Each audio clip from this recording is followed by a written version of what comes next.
You are Locked On NFL Crossover, part of the Locked On Podcast Network. Your team every day. Eagles fans, Cowboys fans, thanks so much for making Locked On Eagles and Locked On Cowboys your first listen and watch each and every day. I'm Louis DiBiase, joined by the host of the Locked On Cowboys podcast, Marcus Mosher, and we are brought to you today by Prize Picks. Download the app and use the code LOCKEDONNFL to win $50 instantly when you play $5. Eagles Cowboys this Sunday at 1 o'clock at Lincoln Financial Field. The Cowboys hot as of late, 7-8, and I think in past years, Marcus would be knocking on the door for a wild card spot, but right now the NFC is pretty good, and it looks like things are pretty much locked up in the seeds 1 through 7. Now it's just kind of a matter of order, but I think Dallas has some things to play for long term, and as for the Eagles, they're trying to lock up the NFC East and that number 2 seed after a loss to the Commanders. So I think this is going to be it should be on paper a better game than people think. However, we will be watching some backup quarterbacks, so that always holds back the quality on the field for sure. I mean, who knows? Maybe Kenny Pickett and Cooper Rush are going to light things up on Sunday. I doubt it. It's not a big game at all because Philadelphia really can't move their seeding too much. They're going to be the number 2 seed somehow, whether they do it in week 17 or week 18. Dallas has been eliminated from the playoffs. So from that standpoint, there's not a lot to play for here. Right. But I think Philadelphia wants to make sure that they get a win so they can kind of stop this little slide, right? Mm-hmm. Even if it's not that big of a deal. And for Dallas, they just want to continue to play well. Micah Parsons and CeeDee Lamb have made it a point to try to motivate this team to finish the season strong. They want to be really competitive. They want the Cowboys to be known as a team with a winning culture. That's why they haven't been embracing the tank or anything. So I think you're going to see some really competitive and some highly spirited football out there on Sunday at the Link. I feel like, too, every single year with the Eagles and the Cowboys, there's only been a couple times where it's Jalen Hurts against Dak Prescott, right? It's one game, Dak's out, the next one, Jalen's out. In this one, it looks like both will be out. We'll get into the Eagles storylines in segment 2, but just real quick, it does look like Jalen Hurts likely will not play in this football game, still going through that concussion protocol after suffering a head injury against the Commanders. So should be Kenny Pickett. Normally this year, if an Eagles starter has gone through concussion protocol throughout the week and wasn't cleared by Thursday, then normally they don't play Marcus. So I think this will be a battle of QB2s. Well, and Louis, you and I were just talking pre-show. Like, there's not a lot of reasons for the Eagles to rush Jalen Hurts back on the field. And we were looking at the lines on FanDuel. Earlier today, it was Eagles minus 9.5. Mm-hmm. Now it's moved down to Eagles minus 7.5. And I think that indicates kind of the direction we're headed here. So, yeah, there's not a lot of reason for Hurts to play, but that doesn't mean we can't get quality football. I think we'll talk about the Eagles, but they've got plenty of weapons on offense. As for Dallas, it's been more of the same. Can they continue to run the football? Can Cooper Rush make plays down the field? Can he make sure he doesn't turn the ball over? Against Vic Fangio's defense, it's going to be really hard to do. But I am interested to see how he looks in game number 2, because that first matchup in Dallas was pretty rough. Well, and the Cowboys, Marcus, have had a good month and a half lately with Cooper Rush, and CeeDee Lamb's been on an absolute tear, right? 22 catches over the last 3 games, had 105 yards last week, 116 against Carolina, 93 in a score against the Bengals. So they've been playing well, and as you said, Micah Parsons really trying to get this team to finish off the season strong. Do you think, like, let's say they found a way to beat the Eagles, or they at least split down the stretch and they get to 8-9 wins, is Jerry Jones considering, because it felt like early the first half of the year, the way it was going, they might blow this whole thing up at the end of the 2024 season. Now, like, what is the vibe long-term, the mindset with this current core? I don't think there's a question as if Jerry Jones wants McCarthy back. He's been pretty vocal about, like, he thinks Mike McCarthy is a very good coach, and the Cowboys are lucky to have him. I actually think it's the other way, Lou. It's like Mike McCarthy is entering the last year of his contract. He's a free agent here in 2 weeks. Does McCarthy want to be back? Because you look at some of the other jobs. Yeah, I know. It is kind of crazy. Like, you look at some of these other job openings. I don't know if they're necessarily better than Dallas, but could he go somewhere else and have more control and maybe a little bit more staying power and longevity? Maybe, but it certainly feels like as long as they don't get blown out in both of these games against Washington and Philadelphia, that he will be back in 2025. Well, you got to imagine, too, when you look at the NFC landscape, even this year, that the Cowboys should feel pretty optimistic about the future. Like, I do think it's a lot better, though the middle of the conference this year is a lot better than the last few years, right? You have a lot of teams that have like a B-, B+ quarterback, but some good rosters. But I think the Cowboys probably say, hey, if we, or see the NFC and say, if we got Dak Prescott healthy this year, we're probably in the playoffs and we can play with all of these teams, the Seattles, the Atlantas, the Rams, like all of those middle tier conference teams right now. And even like the Vikings and Packers to a degree, they probably think they're on that level still, I'd imagine, even with the ups and downs of what the season has been for the Cowboys. And I know the Cowboy fans listening right now are just shaking their head because everything you said is correct. Right. But I think Cowboy fans would like to see bigger changes, not just running things back and making a couple minor. Which I'd agree with. Yeah. Right. It totally understandable, right? Like make some riskier moves that maybe will help you raise your ceiling than just trying to raise your floor this offseason. I agree, though. When you have a healthy Dak, CeeDee Lamb, Micah Parsons, you're probably going to win 9 to 11 games every single year. We've seen in the last 3 years, they've won 12 games. So injuries are obviously going to impact your win-loss total every year, but generally this is a good team. Are they a great team? No, they're not. It's just how do they get from being a good, solid contender to an actual Super Bowl contender like the Lions and the Eagles and the Vikings? I'm not sure, but I think Cowboy fans would like to see some kind of changes here this offseason. Marcus, any other big storylines for this game? As you said, again, there's not a lot of like high stakes, as in, you look back to 2019 when these two teams played at the end of the year at the Link. Winner pretty much takes the division. The last couple of years, there's been some big matchups as they've competed for the division title. Any other storylines, though, for Dallas as they try to wrap the season up on a positive note? Yeah, it's their defense. Night and day difference compared to the first half of the year compared to the second half of the year. Now, Micah Parsons being back healthy certainly helps. It also helps when you play bad quarterbacks and some bad offenses. But they've dominated over the last couple of weeks. They are the number 1 third and long defense in the NFL. The run game or the run defense has been a lot better. So they just want to continue that. And obviously, if Jalen Hurts doesn't play this week, it's going to help a lot there. But Mike Zimmer's defense has been awesome the last month and a half of the season. They have some injuries again in the secondary. No Trayvon Diggs. A couple other corners are out. But can they continue? Can they continue to get stops? Is that run game going to be able to control Saquon Barkley? That's what I'm looking for. I'm not expecting the Cowboys to shut them out or anything, but can you get some timely stops? Can you hold the Eagles to 24 or fewer points? Keep yourself into this game late. We'll see. I've been very encouraged by their defense in the last 2 months. Yeah, and if they're going to do it, it's by stopping Saquon Barkley, as Jalen Hurts likely not to play in this game. How does that impact the Eagles' game plan with potentially Kenny Pickett as the starting quarterback? We'll get into that and more. Eagles storylines coming up next right here on Crossover Thursday, Locked On Eagles and Locked On Cowboys.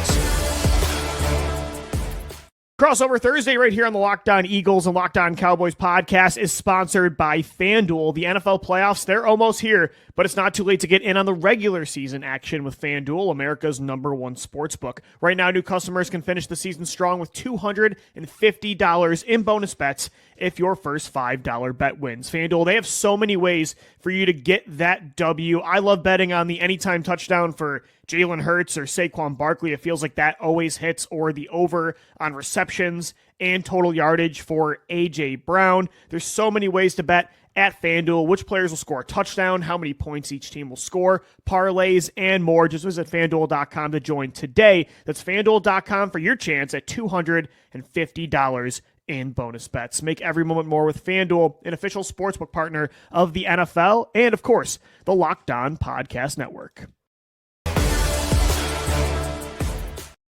Crossover Thursday right here on the Locked On Eagles and Locked On Cowboys podcast. Louis DiBiase joined by Marcus Mosher. All right, Marcus, we got into some Cowboys storylines. They try to wrap up the season on a high note. For the Eagles, again, they're going to play this game likely without Jalen Hurts. He still has not cleared concussion protocol. When that happens by Thursday, Friday, normally that starter does not play, so it's going to be Kenny Pickett. And you mentioned, the Cowboys defense has been very good down the stretch of this season. And while it'll be a strength-on-strength matchup between the Eagles' run game, their elite offensive line, and Saquon Barkley, who's still gunning for that rushing record. He could still do this and break Eric Dickerson's record if he has a couple big games to finish off the year.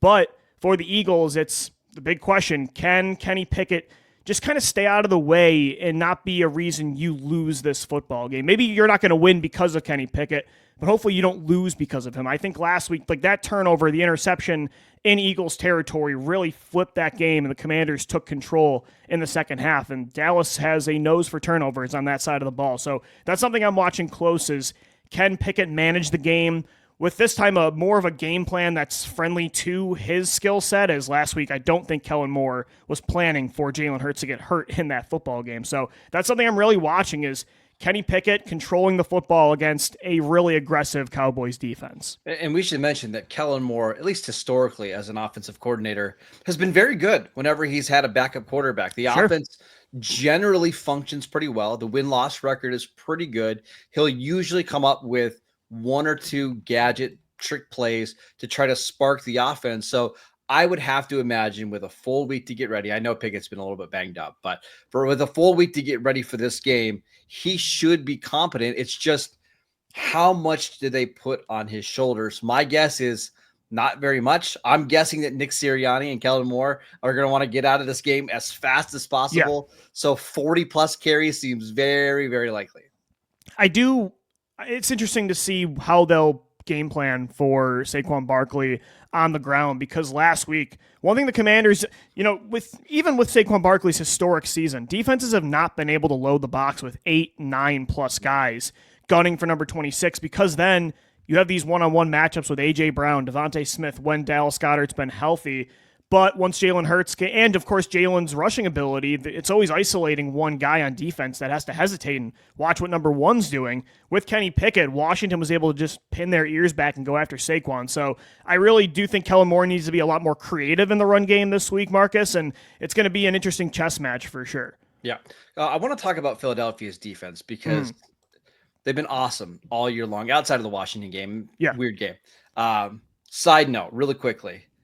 I think there's a chance that if Zach Bond has a strong game on Sunday, that he could enter the Defensive Player of the Year consideration, because you look at the other candidates that are at the top, at least according to FanDuel odds, none of them are having great statistical seasons. And it's not like Bond's numbers are mind-boggling or anything either, but I think he's been the best off-the-ball linebacker this year. And if Philadelphia finishes, with one of the league's best defenses and one of the league's best records, I think this is a week where Bond maybe could start getting closer to the top of that list. So Gino and I actually had this discussion on the show a couple of weeks ago, and it's nuts. I mean, our Eagles viewers know, like, talking about an Eagles linebacker being a Defensive Player of the Year candidate is crazy, because that's the position Howie Roseman has just never been able to get right. But yeah, I think he does have a good case. His numbers are very similar to what Luke Kuechly's were in 2015 when he won Defensive Player of the Year. He's got the highest coverage grade of any inside linebacker. He had 2 more forced fumbles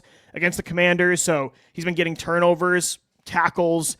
The coverage has been great. It's an unbelievable signing, Marcus, because I remember when they brought him in free agency from New Orleans, they thought he was going to be almost an edge rusher off the ball, like pseudo stand-up linebacker, and now he's one of the best inside guys in the league. So it's a cool story. Not only that, I mean, they signed Devin White, and I remember at the time, he was like, "Hey, Devin White's going to be the guy that's going to come in and be the." They thought he was going to be what Zach Bond was, 100%. Exactly. It's a cool story, but the defense got to bounce back, though. It was a rare game where they were bleeding in the second half, giving up a lot of yardage. I don't know if it's because they were just playing too much, and they did have 6 forced turnovers in that game, but I think they had to play a lot, and there was just some rare uncharacteristic issues in coverage, and I think that's definitely something Vic Fangio's got to correct in the second half. Yeah, I mean, and unfortunately for the Eagles, Cooper Rush is going to provide the same dynamic rushing ability. No, of course. Not at all. So it's going to be a little bit easier of a game plan. Any Trey Lance rushing packages in this game? No. Trey Lance has not played at all over the last, I think, 6 weeks. So he's completely out of the equation. But I will say Dallas has run the ball really well over the last couple months. So that's what I want to see with Philadelphia is, do they try to load up to stop Rico Dowdle? Or do they just let their front 6 guys play and then just drop back in coverage? I think Philadelphia's defense is awesome. I don't think they're going to have any problem in this game. Mm-hmm. I would expect the Eagles to have another standout performance on that side of the ball.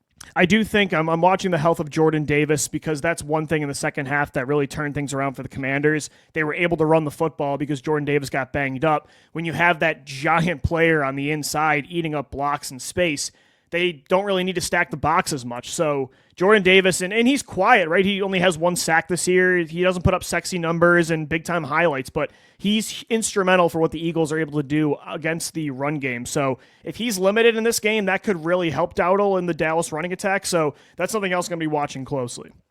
Yeah, I mean, Dallas did not run the ball well against Tampa Bay because they have Vita Vea and Kalijah Kancey. So if Jordan Davis doesn't play, it's going to be easier to run the ball. Now, they still have Jalen Carter or Milton Williams, so it's not like you're going to be having scrubs in there or anything like that. But that, to me, honestly, Lou, that's one of the things I'm watching is this Cowboys offensive line that has been banged up all season. Chuma Yadoga starting at left tackle, Brock Hoffman, undrafted free agent, starting at right guard. Terrence Steele's been up and down this year. How does this young offensive line that's played really well over the last 4 games, how do they handle the Eagles front that's been arguably the best in the NFL? If they can handle it well and give Cooper Rush some time, I do think there's going to be open receivers. But again, that's a lot easier said than done.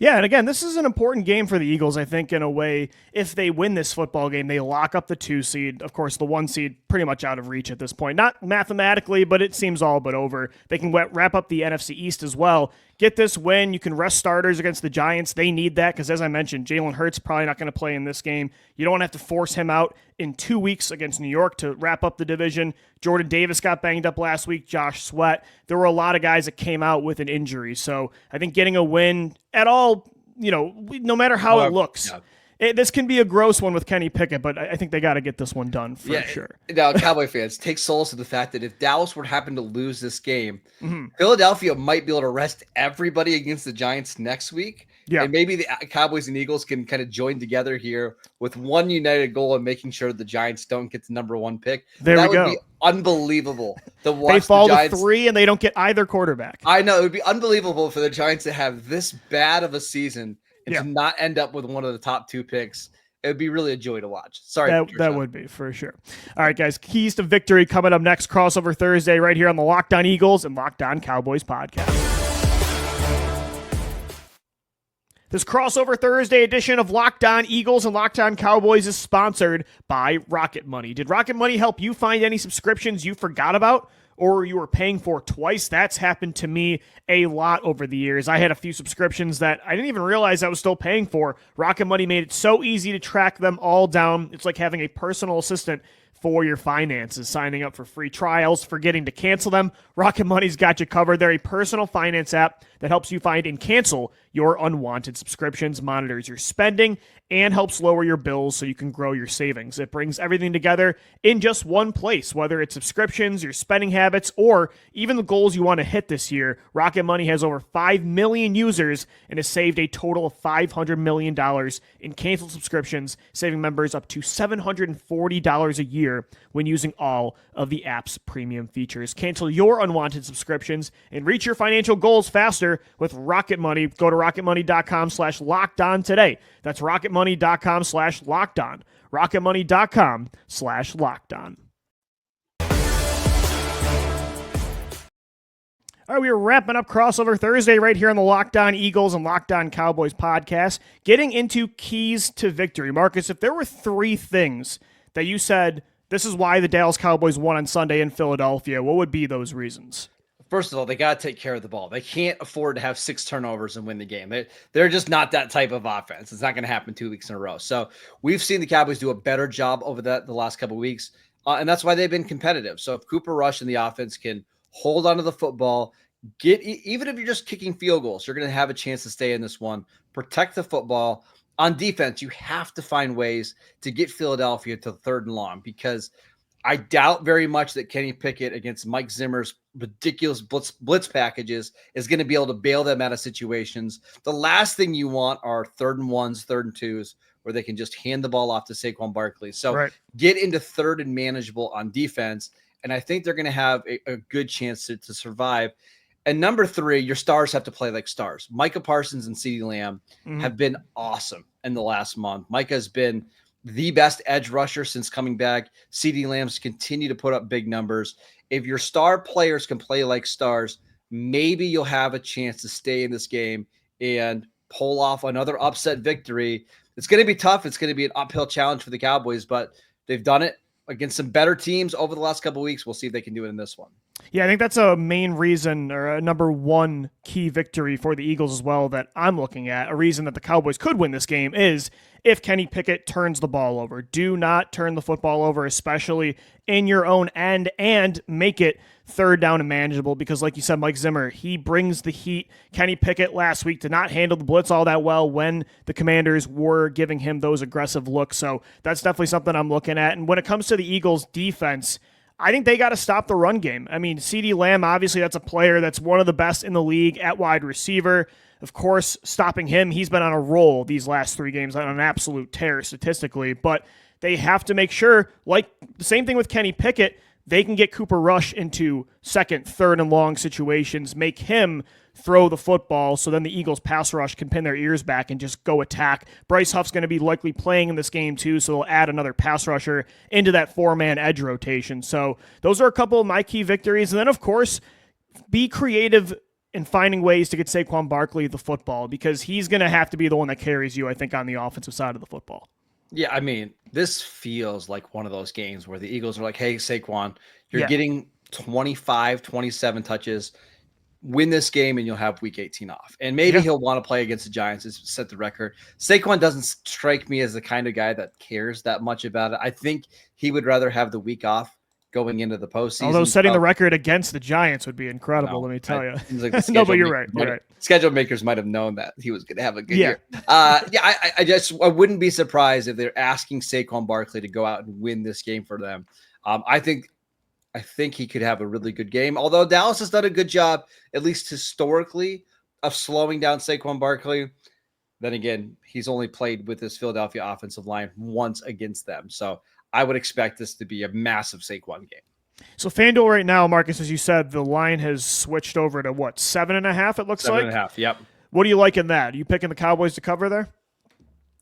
To me, it feels like the Cowboys got, I don't want to say their signature win, but they're a big win against Tampa Bay last night, last week on Sunday Night Football. They're just overmatched talent-wise. They have a ton of injuries. Even someone like CeeDee Lamb, who's been gutting through a shoulder injury. I don't even know if he's going to be able to play this week. He didn't play hardly at all in the second half.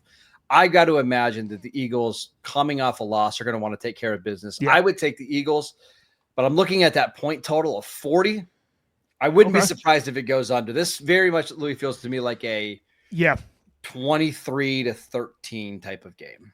It does look like I'm actually going to take the Cowboys to cover that 7.5 line. I think the Eagles will win the football game outright, so I would take the money line. But I'm looking at the weather too. There could be rain in Philadelphia Sunday afternoon. Kenny Pickett, smallest hands in the league at quarterback, or at least in the bottom. So not sure if that's going to help out either. So this, you're right, Marcus. This could be like a defensive, grinded out kind of game in the second half. I think it'll be close for a little bit. I won't be surprised if this game is over by like 3:30 Eastern time. Yeah. Like both teams are just trying to run the ball, get out of this one. Yeah. There's just not a lot of reason for both of these teams to try to air it out too much. Dallas is just going to want to try to extend this game and keep it close as long as possible.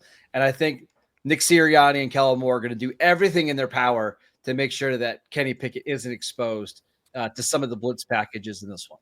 Eagles are wearing Kelly green as well in this game. They have not lost in the vintage uniforms. So if you're a jersey statistic guy, then that's something else to keep an eye on. At least if Dallas loses, they're going to lose to a team wearing their best uniform. At least they're going to look good. Yeah, this is going to be a great jersey aesthetic game. They have not worn the Kelly greens with the classic cowboy white as well. So it's going to be amazing. A great jersey battle for sure. The aesthetic's going to look better than the actual gameplay. Absolutely. On the field. Well, that'll do it for Crossover Thursday right here on the Locked On Eagles and Locked On Cowboys podcast. Thanks so much for making us your first listen and watch each and every day. Both got shows for you on Friday as well, getting you ready for Eagles Cowboys Friday at 1 o'clock. Enjoy the game, and thanks for tuning in, everybody. Have a good rest of your day.